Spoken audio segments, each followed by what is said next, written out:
Basi kwa kuanza somo letu tutafunga macho tuombe. Mtakatifu tunaishi mbinguni, tuna kila sababu za kushukuru mpaka masaa haya umetulinda.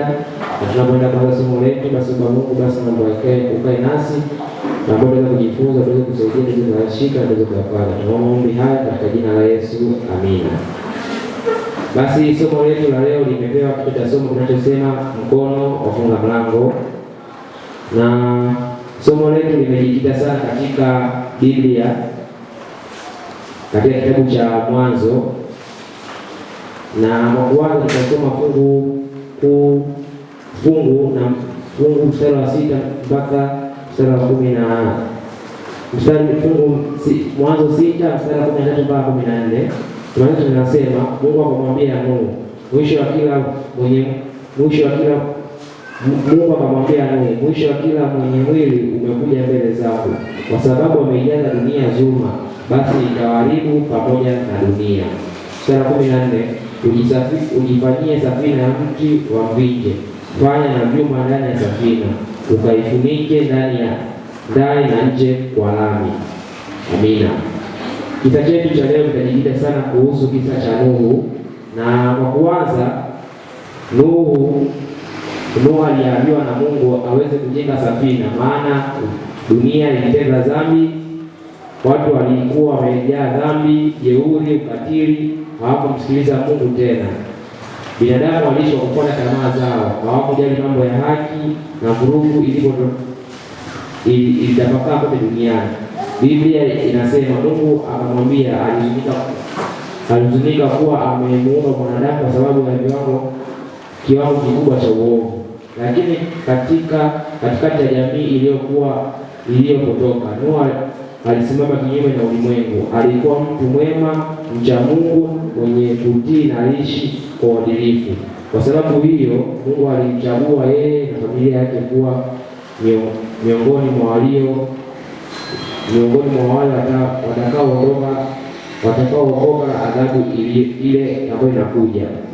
Amri ya kujenga safina, Mungu alimwambia Nuhu kwamba angeleta gharika kubwa.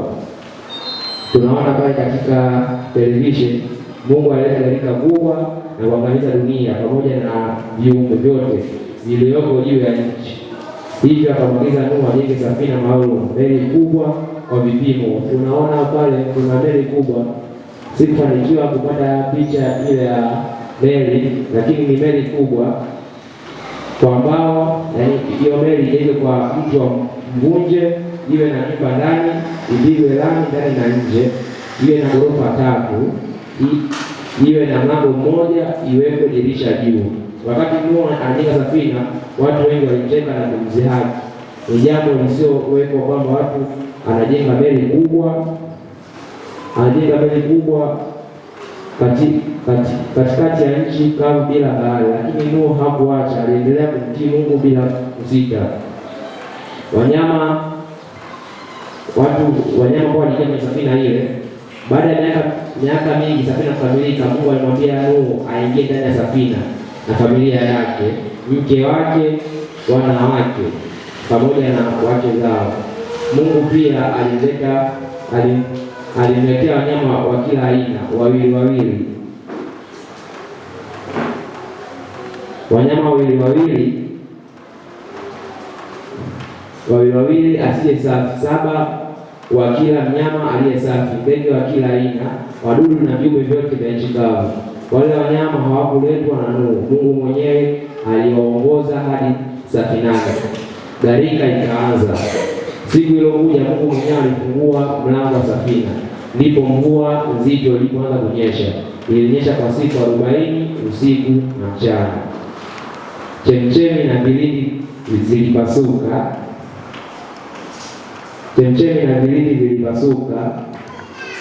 Maji yalifunika dunia yote, hata milima mirefu ikazama. Kila kiumbe kilichokuwa nje ya safina kilikufa, watu, wanyama, ndege na viumbe vyote vya nchi kavu. Safina ikabebwa juu ya maji kwa miezi mingi. Baada ya muda mrefu, Mungu aliamuru upepo uvume juu ya dunia na maji yakaanza kupungua.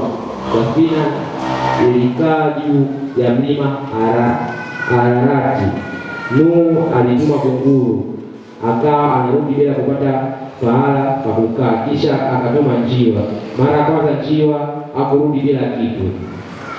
Mara ya pili akarudi na jani la mzeituni. Mara ya tatu hakurudi tena, ishara kuwa ardhi imekauka. Mungu alimwambia Nuhu atoke safinani pamoja na familia yake na wanyama wote.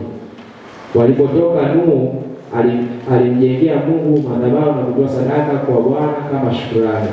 Mungu anapendekezwa na sadaka hiyo na akatoa ahadi ya kudumu.